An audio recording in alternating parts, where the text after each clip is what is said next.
오늘 우리에게 주시는 하나님의 말씀 시편 150편 1절에서 6절까지의 말씀입니다. 제가 가진 성경 구약 910쪽에 있습니다. 제가 이 말씀을 공독할 때 또 하나님의 음성을 들으시기 바랍니다. 할렐루야, 그의 성소에서 하나님을 찬양하며 그의 권능의 궁창에서 그를 찬양할지어다. 그의 능하신 행동을 찬양하며 그의 지극히 위대하심을 따라 찬양할지어다. 나팔 소리로 찬양하며 비파와 수금으로 찬양할지어다. 소고치며 춤추어 찬양하며 현악과 통소로 찬양할지어다. 큰 소리 나는 제금으로 찬양하며 높은 소리 나는 제금으로 찬양할지어다. 호흡이 있는 자마다 여호와를 찬양할지어다. 할렐루야. 아멘. 오늘 이 본문으로 찬양과 하나님의 다스림에 대해서 함께 좀 말씀을 나누려고 합니다. 지금 우리는 계속해서 예배 그리고 예배에 속하는 찬양에 대해서 함께 말씀을 나누고 있습니다. 제가 어제 이제 담당은 성경 암송이었어요. 6세, 7세 어린이들이 짧지 않은 구절을 뼈마리 삐약삐약 하듯이 참, 실수도 하고, 중간에 멈추기도 하고, 울기도 하고, 예상치 못하는 상황들이 좀 발생을 하죠. 너무 어리기 때문에. 그리고 부모님들은 밖으로 나가 있었고, 안에 볼 수도 없이, 다 칸막이가 유리로 되어 있는 곳은 다 막았거든요. 그런데 또 참 다양하게도, 어떤 애는 중간에 왕창 빼먹고, 마지막에 아멘 하고 끝나고 그냥 들어가는 애들도 있었고, 또 어떤 애들은 이게 순간 기억이 안 나잖아요. 쭉 외우고 있는데 한번 막히니까 기억이 안 나니까 잠시 머물렀는데 당황하지 않고, 이게 참 어른이라도 그 순간 당황할 수 있잖아요. 우리 여기 연주도 최근에 졸업 연주도 하고 그랬지만 뭔가 악보가 싹 이렇게 앞에서 사라질 수 있고 가사도 싹 사라질 수 있거든요. 그러면 당황이라는 걸 하잖아요.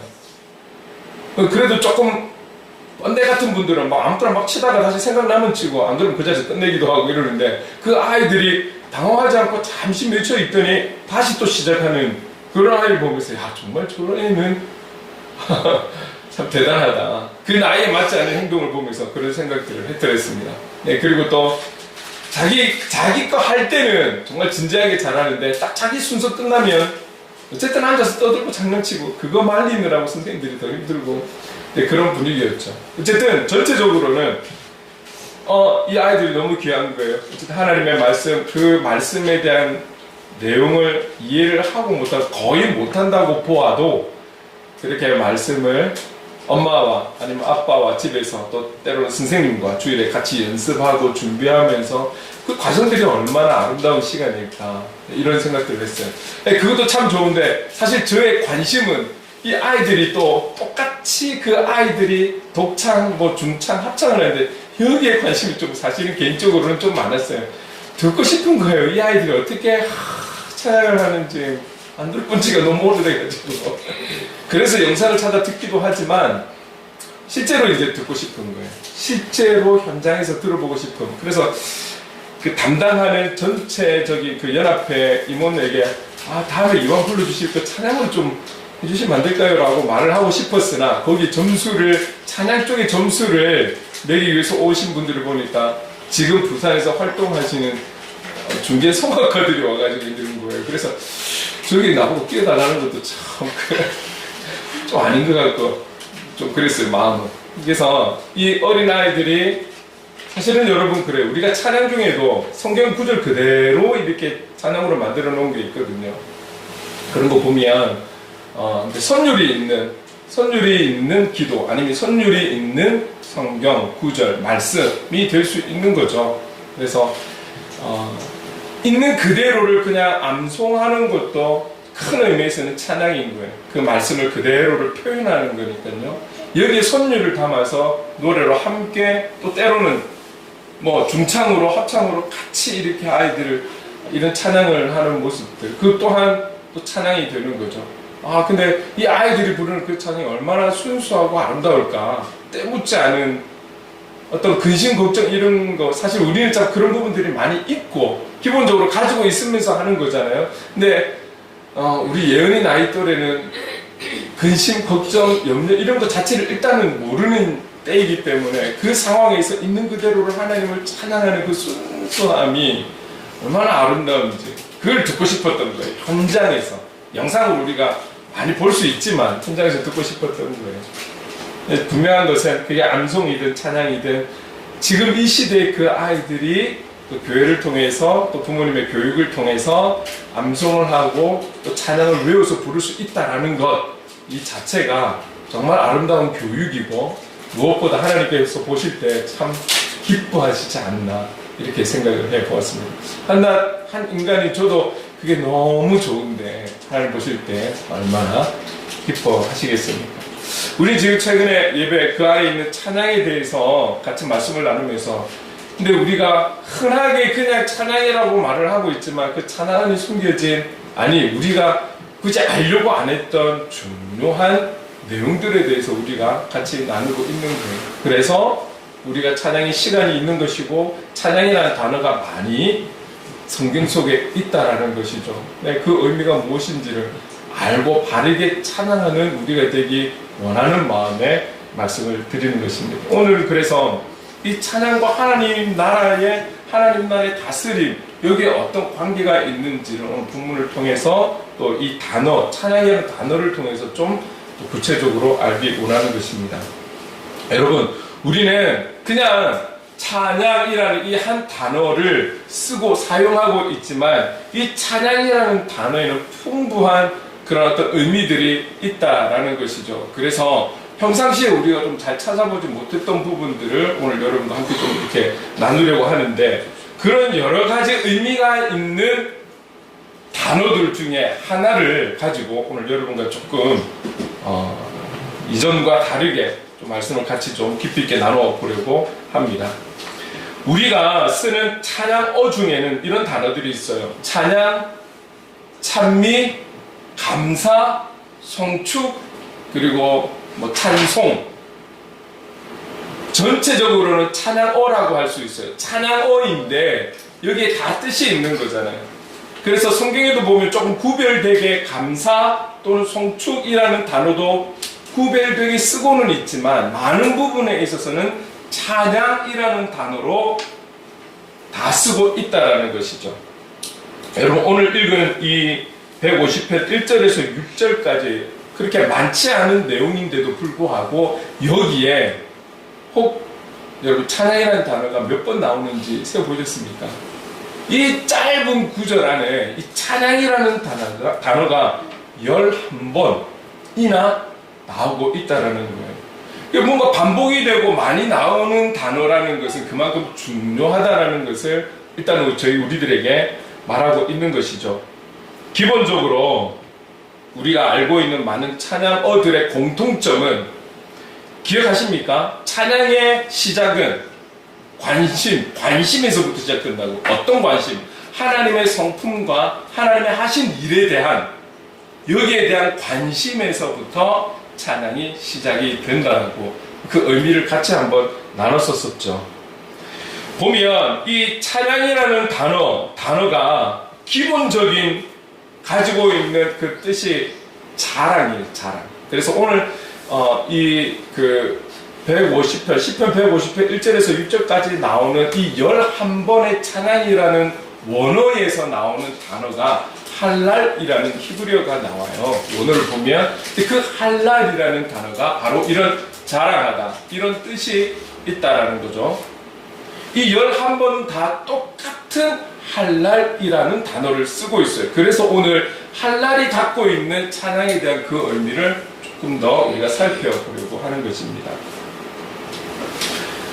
기본 의미가 자랑이라고 말씀드렸는데 이거를 조금 더 풀어서 이야기하면 이렇게 이야기할 수 있어. 이 단어가 가지고 있는 뜻에는 떠벌리다, 주책 없이 굴다 이런 표현이 있어요. 좀 부정적인 표현이라기보다는 이런 거 있잖아요. 좀 오버할 때 우리가 어떤 말이나 행동에 있어서 평상시 그렇게 안 하던 사람이 좀 오버할 때 이 주책이야 이런 표현들을 좀 우리가 쓰고 있잖아요. 이런 의미라는 것이죠. 이렇게 한번 생각해 봅시다. 우리가 누군가와 사랑에 빠졌을 때 사랑에 빠졌을 때 이미 결혼하신 분들은 한참 사랑할 때를 생각하시면 되겠죠. 그리고 사랑하고 있는 사람이 있는 사람들은 지금을 생각하면 되겠고, 사랑을 아직 못 찾으신 분들은 앞으로 사랑할 일들을 생각해 보는 거죠. 우리 10대의 2명은 뭐 좋아하는 걸그룹 생각해도 될 거예요. 아마 그렇게 좀 비교해도 되지 않을까. 걸그룹이라고 말만 했는데도 웃음이 나오잖아요. 지금까지 얼굴에 무표정이었다가 걸그룹 하니까 벌써 둘이 얼굴 표정이 똑같이 밝아졌어요. 밝아졌어요. 그렇게 좋아하고 사랑하는 그런 상황이 있을 때 어떻게 됩니까? 한마디로 이야기하면 우리가 좋아하는 대상, 좋아하는 사람에 대해서 사실은 온통 마음이 빼앗겨버리는 거잖아요. 우리가 어디에 있든지 무엇을 해도 그 사람이 생각나고 기억나고 그 사람이 좋고 그냥 뭐 아무 일도 일어나지 않은데 본인의 머릿속에 있는 이런 상상 저런 상상 다 하는 거죠. 그리고 실제로 좋아하는 그 사람 앞에서는 평상시에 하지 않았던 말도 하고 행동도 하게 되는 거예요. 우리가 처음에 신혼 때는 평상시 안 쓰는 좋은 말, 사랑의 말, 뭔가 표현들을 다 하다가 5년이 지나고 10년이 지나고 20년이 지나고 최근에 저희들 26년이 지났어요. 26년이 지나고 그렇게 시간이 흘러가는 거에 따라 지내다가 과거에 그 젊었을 때의 사랑에 쓰던 표현들을 쓰면 뭐라고 그럴까요? 제가 그런 표현을 쓰면 뭐 우리 안에 그럴 일은 없지만 보통은 주책이야. 좋으면서도 주책이야. 왜 이래? 좋으면서도 그러는 거잖아요. 그 사랑이 식어졌을 때 다시금 그 사랑을 기억하면서 표현을 할 때 쓰지 않던 부분들을 쓰게 되는 말이나 행동에 있어서 주책이야. 왜 그래? 마음에는 좋으면서도.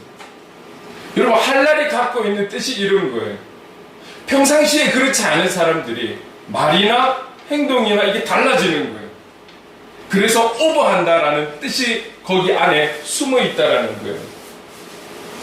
무엇이냐면 여러분 하나님에 대한 사랑과 그로 인한 벅찬 감격이 흘러넘치게 되면 내가 평상시에 가졌던 인간관계에 있어서는 잘 쓰지 않았던 사랑하는 사람한테만 썼던 사랑하는 그룹에만 썼던 그런 표현들과 그런 행동들이 그분에 대한 사랑을 내가 믿게 되고 인정하게 되고 그걸 깨닫게 될 때에는 그분에게 그런 표현을 하지 않을 수 없다라는 것이죠.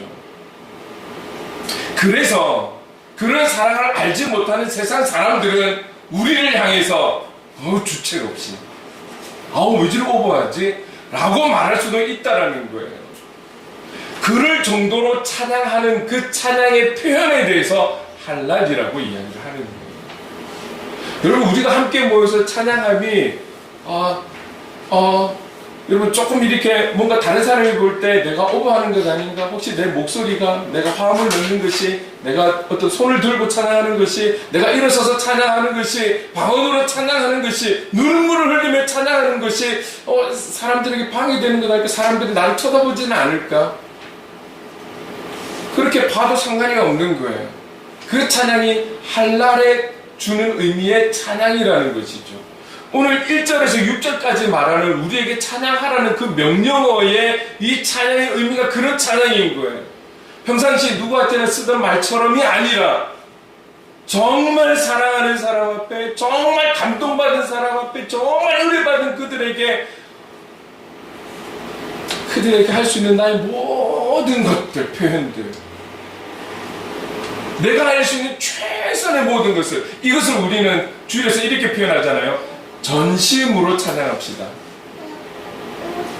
이 찬양의 표현이 오늘 말하는 할랄이라는 찬양의 뜻인 것이죠. 모습인 것이죠. 여러분 그렇다면 성경에 나와 있는 예를 들 수 있는 사람을 한번 볼까요?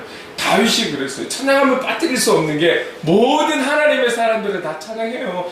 책임이고 의미이기도 하니까요. 그러나 우리에게 본이 되는 사람이 바로 다윗이라는 거예요. 여러분 다윗이 선하기만 했습니까? 위대하기만 했습니까? 아니요. 성경은 그의 드러나지 않아야 될 모습까지도 온전히 드러내고 있는 게 성경인 거잖아요. 그의 실수, 그의 죄악들, 그 죄악도 감히 짓기에는 너무 어려운 그런 죄를 지었음에도 불구하고 오늘 다윗이 다윗 때에는 다른 성경의 인물들에 비해서 무엇이 다를까요? 성경적인 지식이 없어서 어떤 다른 무엇이 없어서 아니에요. 오히려 다른 분들에 비해서 다른 것은 하나님의 주는 의미의 찬양의 삶을 살았기 때문에 조금 다르다라고 표현할 수 있는 거예요. 자, 다윗이 어떻게 했습니까? 다윗은 여러 번 자신의 생명이 위태로운 적이 있었어요. 그러나 특별히 여러분 시편 57편에 보면 다윗이 사울 왕이기도 하지만 장인 어른이잖아요. 장인 어른이 시기와 질투로 인해서 이 다윗을 죽이려고 하는 거예요. 도망갔으니까 내버려 두는 것이 아니라 도망간 그 다윗조차도 싫어서 영적인 일이겠지만 군사들과 함께 잡으러 다녔어요. 사위인데 얼마나 밉고 싫었으면. 근데 여러분 그렇다면 이 다윗이 그의 입장이 어떤 상황일까요? 신세타령하지 않을까요? 그럼에도 그가 사울에게 쫓겨다닐 때 시편 57편은 내 마음이 확정되었다, 결단하였다, 다짐하였다. 무엇을? 내가 있는 자리에서 하나님을 찬양하기로. 오히려 도망다니고 피신다니면서 어떻게 이럴 수가 있을까? 이게 아니라 더 하나님을 찬양하기로 결단하는 다윗의 모습. 그게 쉬운 것일까요? 자, 그럼 이때뿐이겠습니까? 그의 인생을 바라보았을 때 자식에 대한 문제, 자식에서 오는 그 아픔은 또 이루 말할 수 없는 본인의 아픔이지 않을까요? 슬픔이고. 그가 왕이 되었으나 압살롬이라는 아들이 쿠데타를 일으키는 거예요. 그래서 이 아들 때문에 도망을 갔어요. 아니, 그 많은 여러 왕자들 중에 한 애가 쿠데타를 일으켰는데 이걸 제압하지 못하고 다윗 왕이 도망을 가야 되는 상황이 생겼어요. 그러면 도망간 상황에서 이 다윗은 어떤 고백을 드려야 했을까요? 그의 마음은 너무 힘들었을 거예요. 아팠을 거예요. 아마 그는 시를 읊는다 할지라도 비탄의 말들, 표현들을 하면서 신세 타령하면서 그렇게 시를 지었을 거예요. 그런데 시편 63편에 보니까 압살롬에게 쫓겨나서 도망다니고 쫓김을 받고 도망다니고 있을 때 어떤 고백을 하고 있냐면 이 시편 63편의 일부를 좀 같이 여러분과 읽어보고 싶어요. 3절 함께 읽겠습니다. 시작. 주의 인자하심이 생명보다 나음으로 내 입술이 주를 찬양할 것이라. 여러분 우리는 한국어로 찬양이라고 나와 있어요. 그런데 오늘 본문에 나와 있는 찬양은 히브리어로 할랄이라면 지금 이 63편 3절에 나와 있는 찬양은 샤바흐라는 단어가 쓰여지고 있어요. 그러니까 단어가 나타내는 의미는 찬양이라는 뜻이지만 공통적으로, 자, 우리가 조금 전에 말했던 송축, 찬미, 찬양, 찬송, 감사, 이런 찬양어들의 공통점은 하나님의 성품과 하신 일에 대한 칭찬, 높이는 것이 공통점이에요. 공통점이라면 이 샤바흐에 대한 찬양어도 하나님을 하나님 되게 높이는 찬양어이지만 그 찬양어는 환경, 상황에 따라서 고백하는 자의 여러 가지 환경에 따라서 의미는 좀 달라지는 것이죠. 이거인 거예요. 우리는 똑같이 찬양이라는 단어를 썼지만 원어에서는 샤바흐라는 찬양어를 쓰고 있다는 것이죠. 여러분 쫓김을 받고 그것도 아들한테 쫓김을 받고 있는 그가 고백하는 것이 주의 인자하심이 생명보다 나음으로 내 입술이 주를 찬양할 것이라. 4절에 어떻게 하고 있습니까? 함께 시작. 이름으로 나의 평생에 주를 송축하며 주의 이름으로 말미암아 나의 손을 들리라. 지금 아들에게 쫓김받는 내 상황 형편을 이야기하는 것이 없어요. 그저 지금 내가 있는 곳에서 나의 두 손을 들어 그분을 찬양하고 송축할 것이다. 여기에 나오는 송축의 찬양어는 바라크라는 또 다른 단어를 쓰고 있다라는 거예요. 똑같은 찬양어예요. 찬양어. 찬양을 이야기하고 있는 단어인데 단어 자체가 틀려요. 여러분, 이 63편 3절 4절로 인해서 우리나라에서 만들어진 거, 주의 인자 하심이 생명보다 나음으로, 이 찬양 아시죠? 좀 오래된 찬양이지만, 그런데 이 찬양이 여러분 리듬이 어떻습니까? 좀 느리고 하나님을 찬양해야 되는 하는데 내 신세가 너무 지금 처량하고 슬프고 지금 마음이 그런 상태에서 그래도 주님을 찬양하겠더라고 막 속도가 느린 찬양으로 질질 끌면서 마지못해서 주님을 찬양할게요 라고 고백하는 거 아니에요.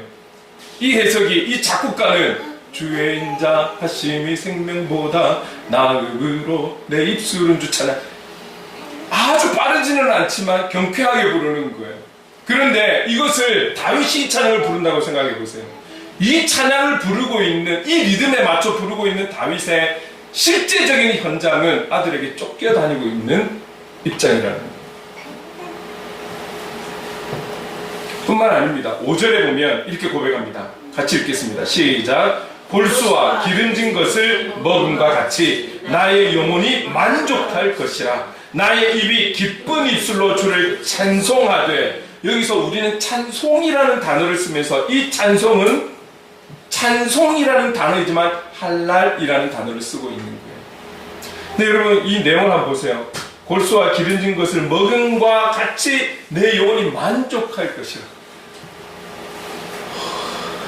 여러분, 우리가 자녀들이 뭔가 좀 생각이 다르고 좀 뭔가 이렇게 부모에게 막 반항하고 이런 마음만 가져도 마음이 좀 아찔하고 좀 슬프고 이럴 것 같은데, 지금 아들이 아버지를 죽이려고 쿠데타를 일으키고 이런 상황에서, 쫓겨난 상황에서 내 영혼이 지금 만족합니다, 기름진 것을 먹고 만족합니다라는 고백이 어떻게 나올 수 있을까요?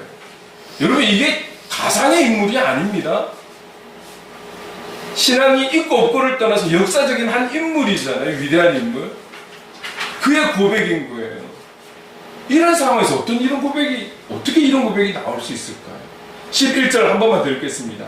시작. 왕은 하나님을 즐거워하리니 주께 맹세한 자마다 자랑할 것이나 거짓말하는 자의 입은 막히리로다. 여기에 하나님을 즐거워하리니, 이 즐거워하리니가 바로 찬양어인데 여기에 원어는 할랄이라는 단어를 쓰고 있는 거예요.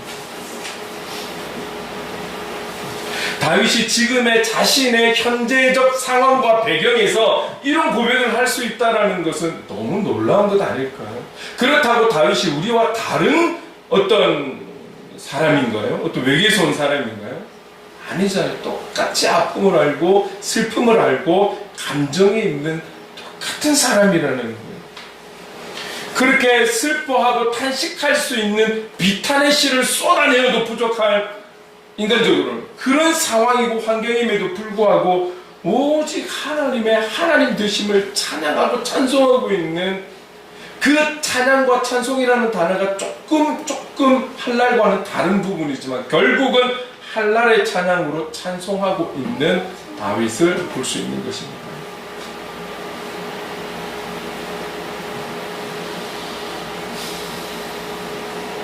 그가 이런 상황에서 이런 고백으로 찬송할 수 있다는 것, 찬양할 수 있다는 것은 너무나 놀라운 일이고 우리의 상식을 뛰어넘는 그런 하나님을 향한 사랑의 표현, 우리의 상식을 뛰어넘는, 세상 사람들은 알 수 없고 이해할 수 없고 저 왜 저래 오바해, 오히려 신앙 어린 사람들이 바라봤을 때 꼭 저렇게까지 해야 돼?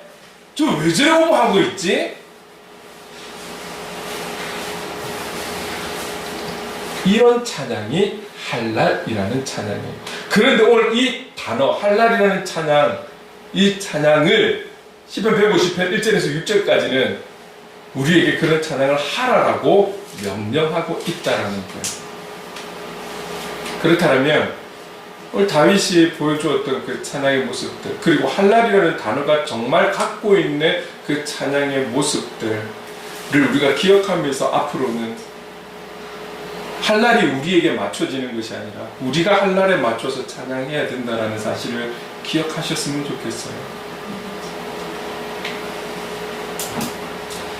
로마에 가면 로마의 법을 따라야 한다라는 우리의 그 기본적인 어떤 쓰는 용어들이 있잖아요. 우리는 하나님의 법을 따라야 되고 하나님의 말씀의 법을 따라야 되고 우리에게 주신 그 뜻대로 그 방법대로 우리는 살아가면 되는 것이죠. 그렇다면 한날과 같은 찬양을 들어야 하는 것이죠. 자, 여기에 보면 찬양과 찬송이 나와요. 여러분, 찬양과 찬송이 나와요. 여기에 대해서도 조금 나누고 싶은데요. 여러분, 이 할랄에 해당하는 구약의 히브리어라면 신약에 이 할랄과 동일하게 쓰고 있는 단어가 있어요. 그게 뭐냐면 아이네오라는 단어예요. 그래서 성경 구절을 한 군데 보면 로마서 15장 11절 곳곳에 이 아이네오라는 단어가 나오는데 특별히 로마서 15장 11절 함께 읽어보겠습니다. 시작. 모든 열방들아 주를 찬양하며 모든 백성들아 그를 찬송하라 하였으며 왜 이 구절을 보았냐면 우리의 번역상 여기에 똑같은 찬양어인데 찬양이라는 단어와 찬송이라는 단어가 같이 나왔기 때문에 제가 이것을 보는 거예요. 모든 열방들아 주를 찬양하며 모든 백성들아 그를 찬송하라 하였으며 우리는 사실은 뭐 찬양이나 찬송이나 거의 동일하게 크게 큰 의미를 보고는 있어요. 그러나 여기에 구체적인 그러면 의미는 무엇일까요? 자, 보면 찬양은 여러분 이런 거예요. 찬양은 전체적인 찬양. 그래서 우리가 이 찬양이라는 내용을 같이 시작을 할 때에 우리의 선입견들을 일단 내려놓읍시다. 왜? 찬양이라고 하면 자꾸 음악적인 요소를 끼운다라는 거죠. 그래서 나는 악기를 못 만지고 나는 노래를 못하면 찬양할 수 없는 사람인 것처럼 그게 아니라는 거예요. 여러분 찬양은 우리가 그래서 뭐 소가 씹듯이 대책임질 하듯이 그렇게 읊조리는 것조차도 찬양이고 있는 자리에서 우리가 말로 표현하는 것도 찬양이고 우리가 할 수 있는 손발의 움직임을 통해서도 이것 또한 찬양이라고 그때 함께 그 말을 전제 조건으로 삼고 시작을 했었죠. 이 찬양은 우리가 할 수 있는 하나님을 자랑할 수 있는 모든 표현들이라고 생각하면 돼요. 어제 그 6, 7세 아이들이 태초에 하나님이 천지를 창조하시니라 말씀을 암송하였지만 이걸 자체가 믿음으로 선포할 때 이게 찬양인 거예요. 찬양. 조금 전에 우리 예은이가 주중에 어린이집에서 나오는데 어린이집에서 나왔어요. 뭐 기독교 공동체 이런 게 아니라 그냥 다니는 어린이집에서 나오는데 모든 것이 은혜 그거 맞나요? 그 찬양 맞나요? 어쨌든 은혜라는 찬양을 부르면서 막 나오더래요. 그것도 자신있게 큰 소리로 음정이 맞았는지 안 맞은지는 모르겠지만 어쨌든 그 안 믿는 아이들이 대다수인 그 상황에서 어린이집에서 나오면서 은혜라는 그 모든 것이 은혜 그쵸? 뭐 이거든지 아니 또 다른 은혜든지 그 찬양을 하면서 나오더래요. 여기가 할 수 있는 본능적으로 집에서든 교회에서든 받은 교육으로 인해서 나오면서 그 어린이집에서 나오는 것 자체가 은혜인지 저는 그건 알 수 없지만 나오면서 하나님의 은혜를 찬양하면서 나왔다라는 거 아니겠습니까? 네? 그런 모습이 순수한 할랄의 찬양인 거예요. 눈치를 안 보는 거잖아요. 사람들을 바라보고 내가 생각하면서 계산적으로 하는 게 아니잖아요. 그냥 그의 영혼에서 나오면서 그냥 마음에서 나오는 것으로 하나님의 은혜, 한없는 은혜 그냥 찬양하면서 나오는 거예요. 그 자체가 우리 보고 하라는 걸 하겠어요, 여러분? 여러분 직장에서 나오면서 퇴근하면서 모든 것이 이렇게 할 수 있겠습니까? 어렵잖아요. 눈치 보이고 신경 써야 될 게 한두 개가 아니에요. 직장에서 성경 보는 것도 얼마나 마음이 어렵습니까? 그렇다고 보라는 것은 아닙니다. 직장에서는 열심히 일하십시오. 어렵다라는 거예요. 그러나 할랄의 찬양은 그런 모든 것을 박차고 하라라는 거예요. 사람들이 인정하고 인정하지 않든 이해하든 못하든 상관없이 하라는 거예요. 그 찬양을 드리라는 거예요. 찬송은 어떻습니까? 이런 모든 할 수 있는 표현 중에 여기에 음악적 요소가 들어가면 그게 찬송이라는 거예요. 이 구분이 우리가 조금 되었으면 좋겠어요. 찬양은 우리가 할 수 있는 모든 표현, 손발로 할 수 있는 모든 표현, 몸으로 할 수 있는 모든 표현, 모든 고백, 모든 다. 그러나 찬송은 이 찬양 중에 한 부분, 음악적인 요소로 함께하는 찬양, 그게 찬송이라는 것이죠. 그래서 성경에 나와 있는 문장을 이용한다면 이 찬송은 시와 찬미와 신령한 노래로 여기는 음악적 요소를 넣고 있는 거잖아요. 이럴 때는 찬송이라고 우리는 표현할 수 있어야 하는 것이죠. 우리가 이 시간 이후에는 찬양과 찬송을 이렇게 구분할 줄 알았으면 좋겠어요. 우리가 찬양의 삶을 살아갑시다, 삶의 예배자로 살아갑시다 라고 하는 것은 찬송만을 이야기하고 있는 것이 아닙니다. 있는 현장에서 우리가 할 수 있는 우리의 모든 것으로 할 수 있는 표현, 하나님의 그 하나님 되심, 하나님의 성품과 하나님의 일하심에 대해서, 그분의 높고 위대하심에 대해서 우리가 할 수 있는 모든 표현, 그게 찬양인 거예요. 여기에 우리가 흥얼거릴 때 이것은 찬송이 되는 것이죠. 흥얼거릴 때, 작은 소리든 큰 소리든 노래를 부를 때 이게 찬송이 되는 것이죠. 그래서 시편이 아니라 로마서 조금 전에 읽었던 15장 11절에 보면 이 찬양과 찬송이 다 같이 나오는 거예요. 여러분, 그렇습니다. 이런 차이가 있는 거예요. 다시 말해서 찬양은 하나님께서 인간을 위해서 무엇을 하셨는지, 하나님께서 오늘 나를 위해서 무엇을 하셨는지에 대해서 할 수 있는 모든 표현, 여기에 음악적인 표현이 들어갈 때에 이것은 찬송이 될 수 있는 것이죠. 우리 행복을 그리는 교회가 먼저는 찬양을 하는 교회, 여러분들 예배자의 삶이 찬양을 하는 예배자의 삶이 될 수 있기를 간절히 소망합니다. 여기에 우리의 찬송에서도 함께해서 하나님을 기쁘시게 하는 우리 공동체가 될 수 있기를 간절히 소망합니다. 그렇다면 이 찬양과 하나님의 다스림, 다시 조금 바꿔서 얘기한다면 하나님이 다스림이 있는 곳은 하나님의 나라잖아요. 찬양과 하나님 나라, 하나님 다스림과의 관계가 어떤 관계가 있는 것일까요?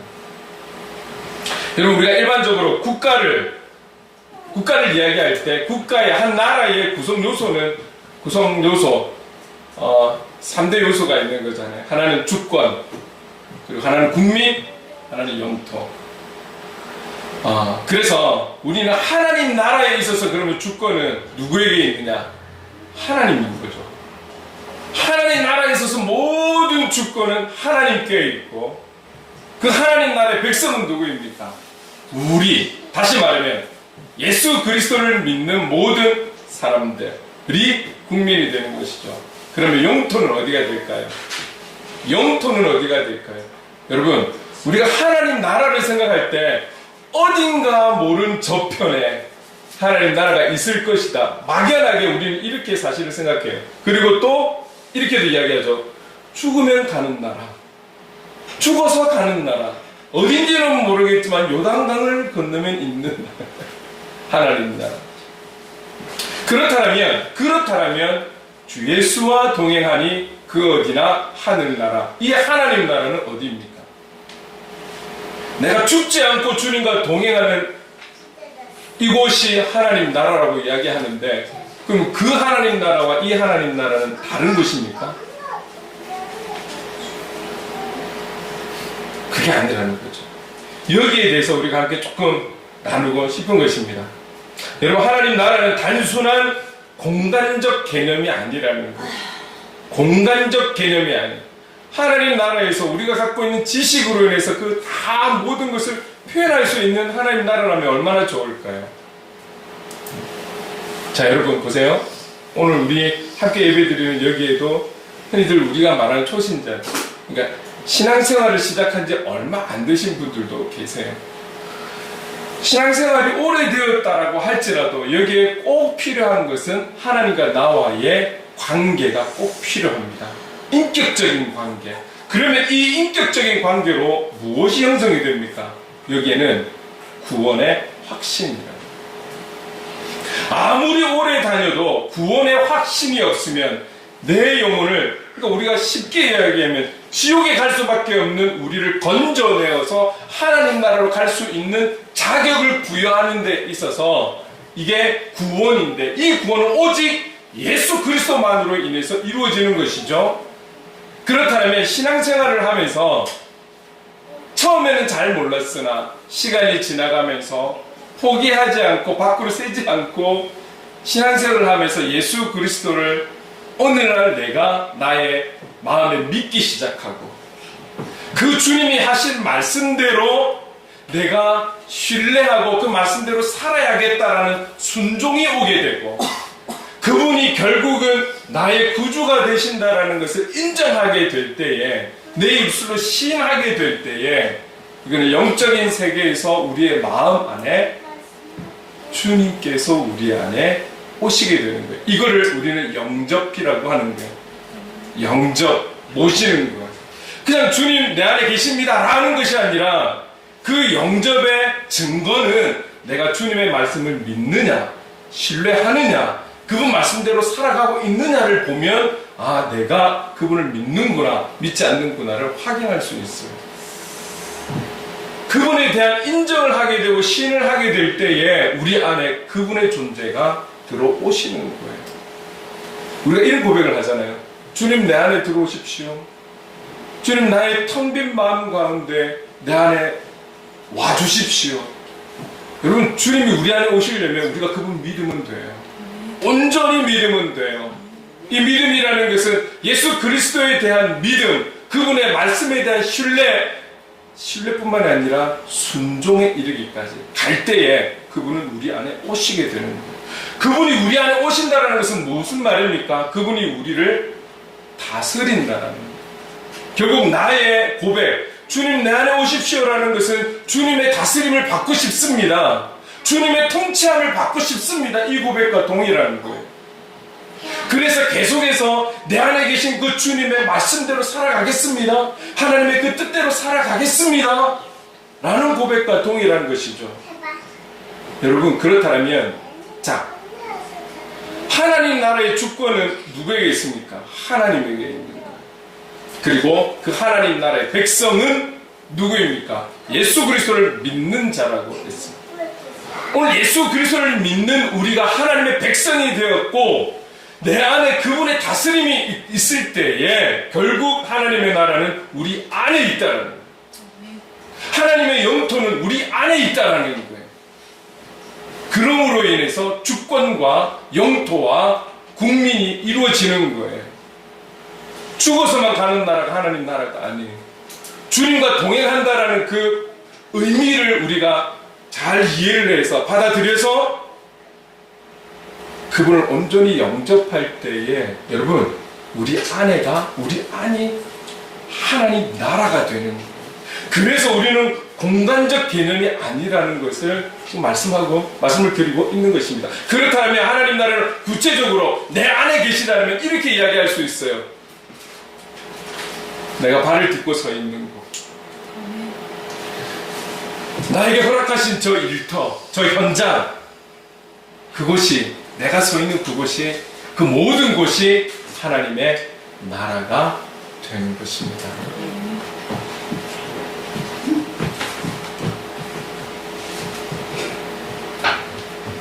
자, 여러분 오늘 그 시편 150편의 시작이 할렐루야라는 단어로 시작해요. 그리고 마지막 단어가 할렐루야로 끝이 나고 있어요. 자, 보세요. 이 할렐루야가 표현이 되고 있는 곳, 할렐루야라는 단어가 쓰여진 곳이 어디냐면 성경 전반부에 걸쳐서 나오는 것이 아니라 시편 104편에서 150편까지 여기에 집중적으로 할렐루야라는 단어가 쓰여지고 있습니다. 그리고 또 신약에 어디냐면 요한계시록 19장에 보면 이 할렐루야라는 단어가 쓰여지고 있어요. 무엇을 말씀드리고 싶냐면 할렐루야가 표현되고 있는 그런 시편이나 성경 요한계시록 이런 내용에 보면 크게는 이렇게 말씀드릴 수 있어요. 여기에는 하나님의 창조와 다스림, 구원과 심판, 그리고 하나님의 인도와 하나님의 그 권세와 권능, 능력, 사랑이 드러나 있다는 거예요. 그 내용에 보면 이런 내용들이 주로 표현이 되어 있다는 거예요.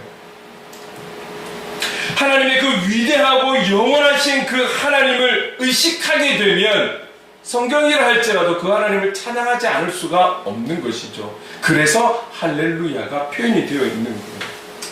하나님의 다스림, 창조, 그리고 하나님의 구원과 심판, 하나님만이 하실 수 있는 위대한 일이신 거잖아요.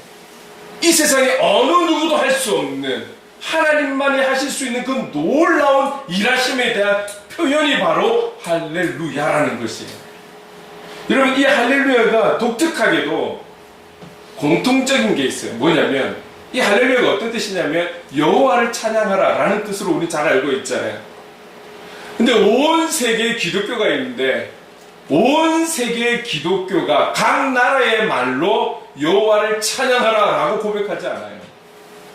이상하게도 어느 나라라 할지라도 어떤 사람이라 할지라도 하나님의 위대하심을 찬양하고 고백할 때 할렐루야로 표현해요. 그렇죠 여러분? 일본 사람이라도 저 유럽에 있는 사람이라도 어디에 있는 사람이라도 자기 단어로 자기 언어로 여호와를 찬양하라 이런 표현도 쓰긴 쓰지만 대부분 어느 나라이든지 간에 어디든지 간에 동일하게 할렐루야를 쓰고 있어요. 우리도 우리나라 말로 여호와를 찬양하라 여호와를 찬양합시다 할 수 있잖아요. 하기도 해요. 그러나 대다수는 할렐루야 이렇게 표현하잖아요. 독특하죠. 독특하죠. 우리는 독특하게 볼 수 있지만 그만큼 이 말에 능력이 있는 거예요. 이 말에 이 단어의 위대함이라고 볼 수 있는 것이죠. 여러분 할렐루야라는 단어는 장난으로 하는 거 빼고 어떠할 때 쓰냐면 여러분 한번 경험들을 생각해 보십시오. 보통 이 할렐루야라는 단어를 우리가 쓸 때는 하나님의 임재와 하나님의 역사가 강하게 느껴질 때 내가 할 수 없는 일들에 있어서 상황에 있어서 이거는 하나님만이 하실 수 있는 것이었습니다 라는 것을 고백할 때 다른 많은 말들로 표현하기보다는 그냥 그 자리에서 할렐루야 표현하지 않습니까? 여러분 그런 경험 있으시죠? 네. 함축된 많은 표현들 그러나 이 모든 것의 정리는 하나님이 하셨다라는 것을 한 단어로 할렐루야. 어떤 집회 장소 가면 우리 다 함께 큰 소리로 할렐루야 외치잖아요. 그게 바로 우리에게 임하신 그 자리에 임하신 그 공간 속에 임하신 그 하나님의 임재 가운데 모두가 경험하고 그 은혜 속에서 느껴질 때 함께 선포하듯이 폭발하는 단어가 바로 할렐루야라는 거예요. 여러분 하나님 나라를 경험하는 우리라면 바로 이 할렐루야라는 찬양이 갖고 있는 뜻 그리고 이 할렐루야의 어원은 할날이라는 것 연결이 되지요. 이게 주님이 기뻐받기 원하시는 찬양이라는 것입니다. 주님이 정말 받고 싶은 찬양은 이런 찬양이라는 거예요.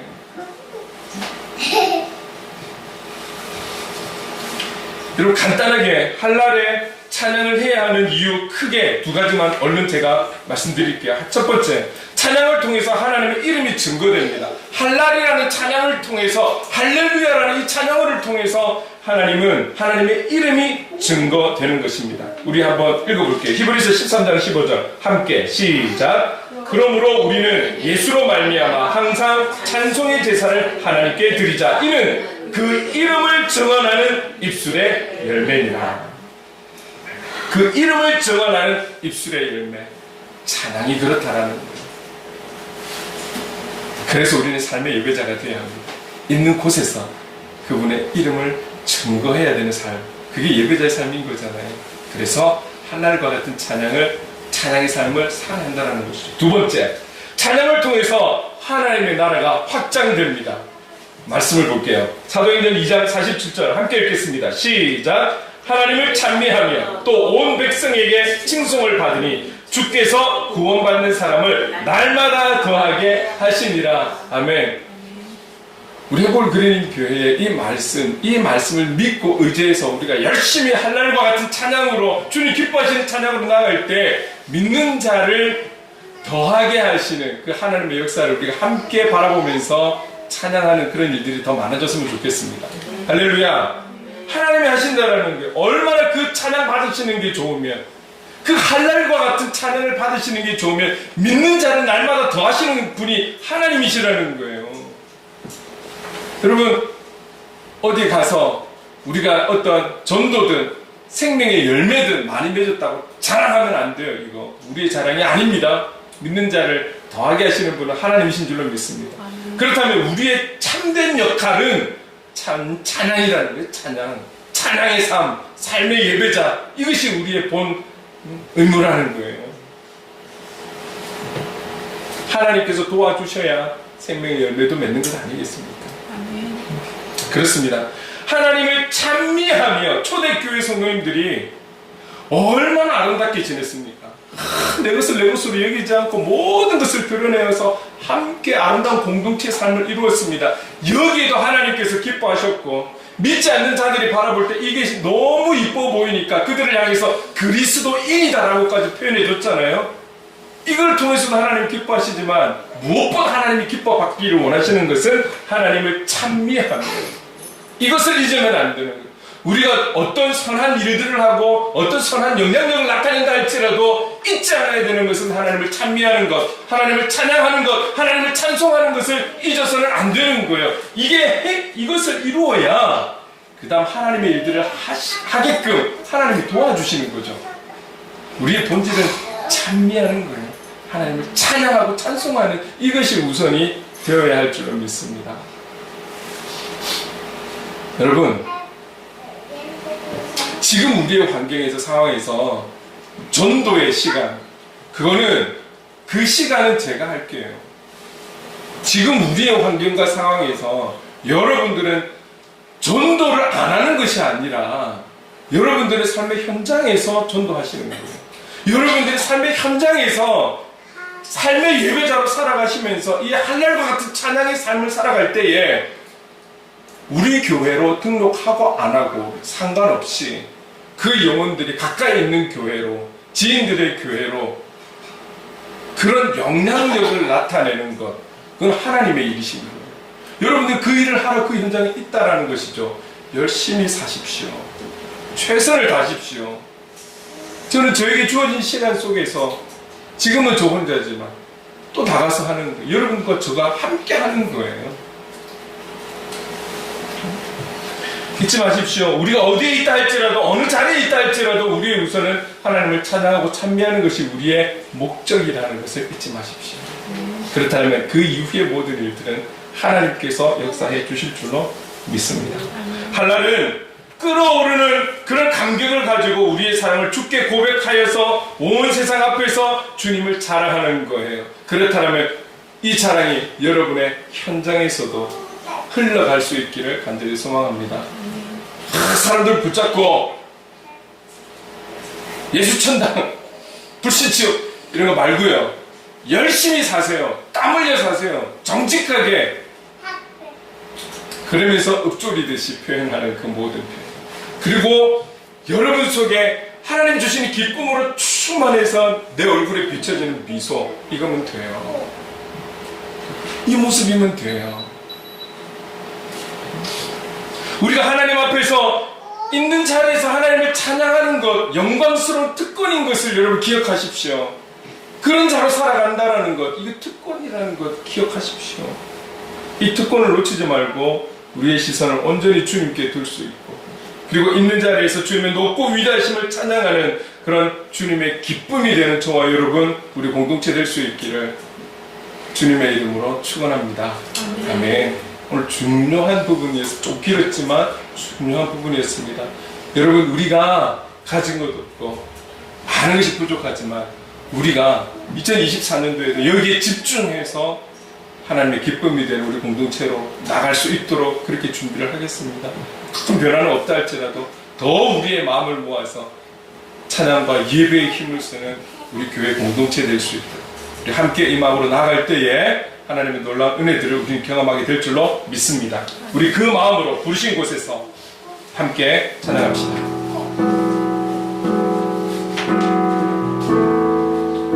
따스한 성령님, 따스한 성령님, 마음으로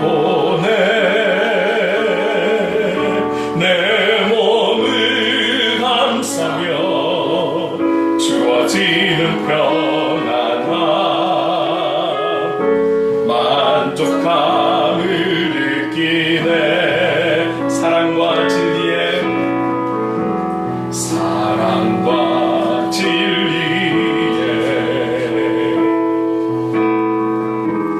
한 줄기 빛보네. 내 몸을 감싸며 주어지는 평안함, 그 사랑을 느끼네. 부르신 곳에서 나는 예배하네. 어떤 상황에도 나는 예배하네. 부르신 곳에서 나는 예배하네. 어떤 상황에도 나는 예배하네. 부르신 곳에서 나는 찬양하네. 나는 찬양하네. 어떤 상황에도 나는 찬양하네. 나는 찬양하네. 부르신 곳에서 나는 찬양하네. 나는 찬양하네.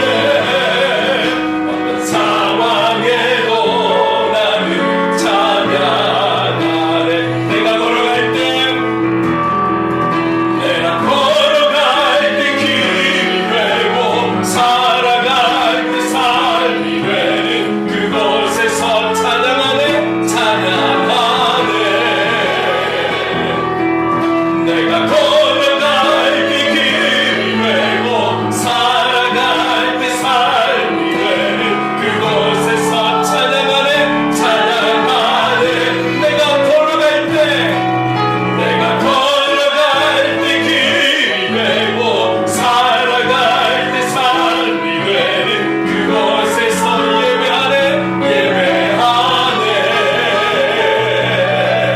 내가 걸어갈 때 길이 되고 살아갈 때 삶이 되는 그곳에서 예배하네. 부르신 곳에서 나는 예배하네. 나는 예배하네. 어떤 상황에도 나는 예배하네. 부르신 곳에서 나는 예배하네. 어떤 상황에도 나는 예배하네. 부르신 곳에서 나는 찬양하네. 난 찬양하네. 어떤 상황에도 나는 찬양하네. 나는 찬양하네. 부르신 곳에서 나는 찬양하네. 찬양하네. 어떤 상황에도 나는 찬양하네. 어떤 상황에도 나는 찬양하네. 어떤 상황에도 나는 예배하네. 우리 함께 기도합시다. 기도할 때에 우리가 찬양을 바르게 알고 한날의 이 찬양을 통해서 주님의 이름이 증거되고 하나님의 나라가 확장되는 은혜가 있기를 원합니다. 우리가 이런 찬양의 삶, 이런 삶의 예배자로 나아가는 참된 그리스도인으로 살아가고 하나님의 기쁨으로 살아갈 수 있도록 도와주시옵소서. 인도해 주시옵소서. 용기를 주시고 담대함을 주시옵소서. 우리 주신 말씀을 기억하며 기도하며 나가겠습니다. 사랑하는 은혜가 많으신 하나님 아버지 감사합니다. 오늘 우리를 부르신 그 모든 것, 그 어디라 할지라도, 그 누워있다 할지라도 오늘 우리에게 말씀하신 이 한날의 찬양, 할렐루야의 이 찬양이 하나님 아버지 있는 곳마다 이루어질 수 있도록 오늘 우리가 할 수 있는 모든 찬양의 모습을 하나님 아버지 있는 자리에서, 있는 현장에서, 발뜨고 서 있는 곳에서 그런 찬양의 삶, 예배의 삶을 살아갈 수 있도록 오늘 다시 고백하고 결단했던 것처럼 우리 또 하나님 아버지